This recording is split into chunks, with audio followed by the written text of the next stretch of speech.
Olá, boa tarde. Sejam todos muito bem-vindos ao nosso NutriCast. Nós somos acadêmicos do curso de nutrição da Unifacema e iremos discutir questões relacionadas à intoxicação alimentar. E para falar sobre este assunto, nós convidamos a professora Magnólia, que é uma excelente profissional no ramo da saúde, da nutrição, Professora aqui da Casa Unifacema desde 2010, ela é especialista em nutrição clínica e administração de serviços de saúde, é preceptora do SUS, mestre em genética e toxicologia aplicada, doutora em biologia celular e molecular aplicada, enfim, daremos início a este bate-papo super legal e esclarecedor. Boa tarde, a gente está aqui com a professora Magnólia para falar sobre a intoxicação alimentar. Então, boa tarde e obrigada pelo convite. E antes do início das perguntas de vocês, eu vou me apresentar, sou a professora Magnólia, professora da casa, desde 2010, com muita gratidão. E eu sou especialista em nutrição clínica, administração de serviços de saúde e também preceptoria do SUS. Sou mestre em genética e toxicologia aplicada e sou doutora em biologia celular e molecular aplicada à saúde. Para começarmos, a gente queria perguntar para a senhora explicar um pouco sobre o que seria essa intoxicação alimentar. Então, a intoxicação alimentar é uma situação clínica ocasionada pela contaminação através dos alimentos ou da água que tenha um agente etiológico, como um vírus, uma bactéria, um protozoário, ou até mesmo vindo de substâncias tóxicas, de vegetais ou de componentes químicos. O que diferencia um pouco a intoxicação alimentar da infecção alimentar. Porque a intoxicação alimentar, ela pode ter um agente etiológico ou não. E a infecção alimentar, ela necessariamente tem que haver um agente etiológico, que é um micro-organismo, ou um vírus, ou uma bactéria, ou um protozoário. A pergunta seria essa, que é qual a diferença da infecção para a intoxicação alimentar,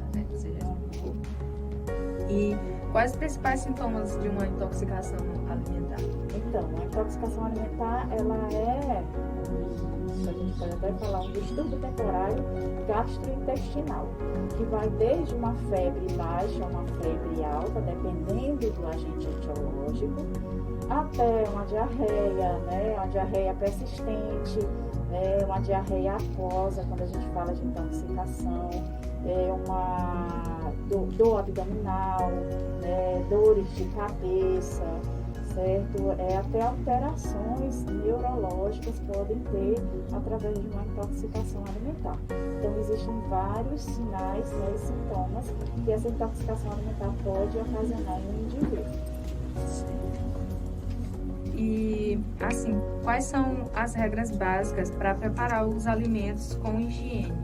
Então, assim, a gente tem que ter noção, por exemplo, que quando o indivíduo diz assim, eu estou com diarreia, comi ontem algo que me fez mal. A gente tem que entender que esse algo que fez mal pode ter sido até 3 dias antes do primeiro sintoma, Então, é muito importante a gente ter regras de higiene, desde a preparação desses alimentos até a ingestão desses alimentos.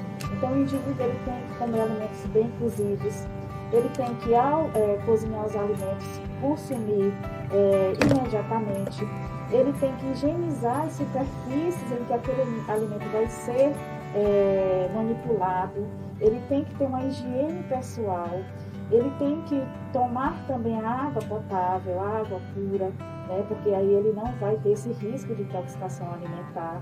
Ele tem que saber guardar esses alimentos. A gente sabe que a temperatura menor do que 60 graus, ela já começa a dar ambiente propício para que esses micro-organismos cresçam. Então é interessante que isso também seja reconhecido pelo profissional que está fazendo essa resguarda, né, para que não aconteça intoxicação alimentar, principalmente dentro de um hospital, onde a gente tem pessoas vulneráveis, pessoas que estão com o sistema imunológico deprimido e podem aí aparecer com vários outros sinais e sintomas que vai, infelizmente, dar um prognóstico de evolução clínica ruim para esse paciente, tá? Ele já está ali no tratamento e aí acontece com diarreia, um vômito, uma febre, uma dor abdominal, uma dor de cabeça, que pode, infelizmente, até atrapalhar na absorção de vários medicamentos. E como diferenciar a intoxicação alimentar de uma virose? Então, gente, assim, a virose, como o próprio nome diz, ela é ocasionada por um vírus, né? A intoxicação, além de um vírus, pode ser um protozoário, pode ser uma bactéria, pode ser uma substância tóxica de um vegetal, pode ser um componente químico, um agrotóxico, por exemplo, né? Então, o próprio agente etiológico já modifica, né, a diferença entre a virose e a intoxicação alimentar. Uma outra característica muito forte de diferenciação é a febre. Né? Na virose, a febre ela vai de 2 a 5 dias, é uma febre branda, e na intoxicação não, ela demora mais e ela é mais alta, né? Ela é mais agressiva. Uma outra diferenciação é a diarreia. A diarreia da virose, ela é pastosa e ela vem em menos quantidade, né, durante o dia. E a diarreia da intoxicação alimentar é mais líquida, mais aquosa. Então, essas formas aí conseguem diferenciar uma virose de uma intoxicação alimentar. E se houver um caso de intoxicação alimentar dentro do hospital, o que é feito? Como eles agem nessa situação? Então, assim, nós temos um sistema que tem que ser instalado dentro de um hospital, dentro de uma unidade básica, de uma unidade de alimentação e nutrição, que a gente chama aqui análise dos perigos e pontos críticos de controle. É um sistema que é instalado dentro do serviço para saber e monitorar os pontos críticos que podem acontecer essas contaminações, inclusive contaminação cruzada, né, que acontece muito dentro dessas unidades de saúde, de unidade de alimentação e nutrição dentro de um hospital. Então, a primeira coisa que deve se fazer é o monitoramento desses funcionários com relação aos exames periódicos de 6 em 6 meses, a aplicação de um manual de boas práticas, porque eles têm que saber o que eles têm que fazer, como eles têm que fazer, um fluxograma de atividades, se esse local não for favorável para uma não contaminação, e também a instalação do APPCC, que eu falei para vocês, que é a análise de perigos e pontos críticos de controle, né, para que tenha uma cadeia de produção segura desse alimento.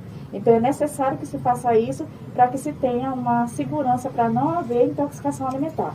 Uma atividade que é muito preconizada e tem que ser feita é a coleta diária de 100 gramas, por exemplo, de cada preparação e que seja guardado, né, no refrigerador a cada 24 horas, porque se acontecer algum episódio, e tem serviço que coloca a cada 72 horas, porque a gente sabe que a intoxicação alimentar, você teve contato com um alimento contaminado hoje, até 3 dias você pode aparecer com sintoma e achar que foi no dia anterior, e não. Você pode ter consumido há 3 dias atrás e os sinais e sintomas aparecer somente hoje, tá? Então, isso é feito dentro das unidades de alimentação e nutrição. Certo. E, assim, a questão de procurar um médico, procurar um hospital quando a pessoa está com intoxicação alimentar, assim, é de imediato, né? Sim, é de imediato, assim. E a gente sabe que tem a diarreia persistente, que é um perigo, tá? É um perigo porque vai ocasionar complicações maiores, como a desidratação, a perda de peso e até a hipotensão. Porque além de líquidos, eu vou também perder eletrólitos. E com esses eletrólitos, eu vou ter, consequentemente, uma desidratação. Então, o indivíduo ele não vai esperar, por exemplo, ter diarreias 8 vezes, 9 vezes, a dor de cabeça, a dor abdominal, a febre. Quando já tiver dessa forma, para que não haja complicações, é interessante que se procure um serviço, né, para você ter a assistência médica necessária para que corrija essa intoxicação. Que se saiba, né, que é uma intoxicação alimentar e que vá direcionar se não tiver, por exemplo, uma doença já subsistente. Certo. E, tipo, quando a pessoa ela adquiriu aquela intoxicação alimentar, ela fica restrita a alguns alimentos? Tipo, não, assim, o que tem que ser cuidado, porque com a intoxicação alimentar, a diarreia vai aparecer, tá? Os alimentos são os da rotina da pessoa. Só que existem alimentos que eles potencializam a diarreia, como frituras, alimentos gordurosos, leites derivados, né? Leites derivados principalmente por causa da lactose. A gente sabe que a lactose é a maior molécula alimentar e ela é um pouco trabalhosa para ser quebrada, e isso pode intensificar esse processo diarreico. Então, retirar leites derivados, frituras e alimentos gordurosos seria interessante nesse momento dessa intoxicação alimentar. Mas ele pode consumir, né, até alimentos crus também. Tem que ter um cuidado, né, porque a gente sabe que as fibras insolúveis, elas aumentam o peristaltismo intestinal, vão consequentemente aumentar essa movimentação e aumentar também o fluxo diarreico desse paciente.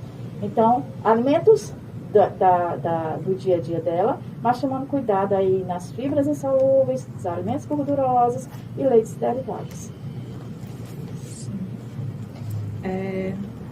Acho que era isso. Vocês têm alguma pergunta? Eu acho que era isso. Ficou bem claro, bem esclarecido. A gente queria agradecer pela entrevista, pela senhora ter dado um tempo para a gente. E muito obrigada.